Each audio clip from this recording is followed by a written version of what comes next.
Halo semuanya, kenalin saya Sebastian Monte dengan NIM 24517010111121 dari Program Studi Ilmu Keperawatan Fakultas Ilmu Kesehatan Universitas Brawijaya. Di sini saya akan menjelaskan apa aja sih tulang dan otot yang bekerja saat kita mengunyah makanan. Pernahkah kamu berpikir betapa rumit dan koordinasinya gerakan yang terjadi saat kita makan? Dalam aktivitas sederhana ini, puluhan otot, sendi, dan tulang bekerja sama dengan sangat presisi dalam proses mengunyah makanan. Nah, setelah menonton video sebelumnya, video tersebut menampilkan di mana proses saat kita menyuapkan dan mengunyah makanan di dalam mulut tampaknya terlihat sederhana, bukan? Tapi, tahukah kamu, ratusan struktur otot, tulang bekerja sama dalam gerakan ini. Nah, mari kita lihat lebih dekat bagaimana sih tubuh kita bergerak saat makan. Yuk, simak video penjelasan berikutnya, di mana kita akan belajar tentang gerakan tubuh utama saat makan, struktur tulang yang terlibat, dan otot-otot yang bekerja.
Berikut ini adalah gambar dan penjelasan tentang cara kerja tulang dan otot dalam proses mengunyah makanan.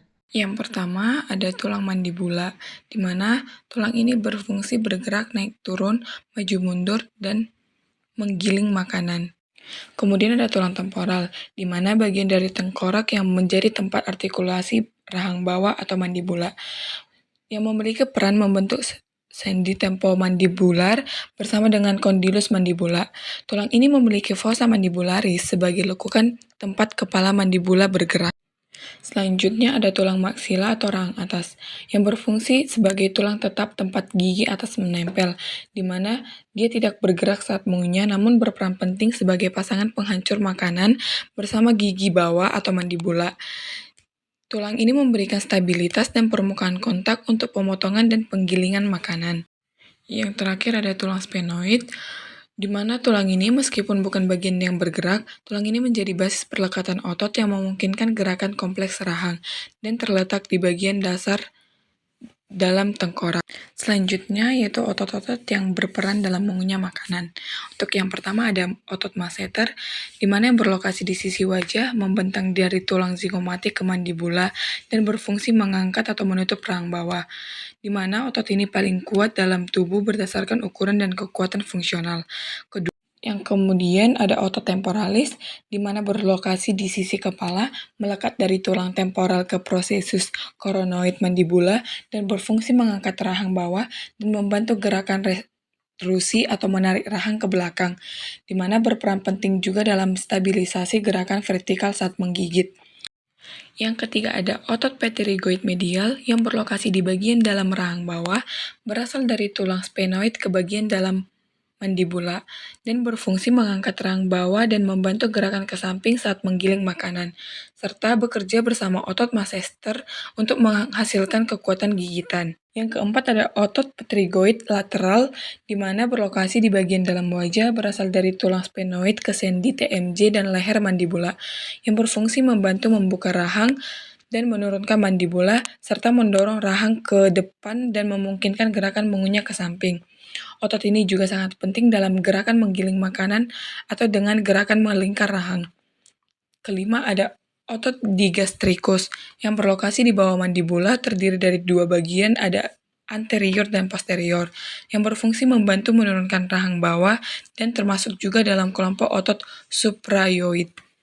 Keenam ada otot buccinators yang berlokasi di pipi dari rahang atas dan bawah ke sudut mulut, berfungsi menjaga makanan tetap di antara gigi dengan menekan pipi ke dalam, dan bukan otot mastikasi utama, tapi sangat penting dalam efisiensi mengunyah. Cukup sekian penjelasan dari saya, kurang lebih mohon maaf dan terima kasih. Bye-bye.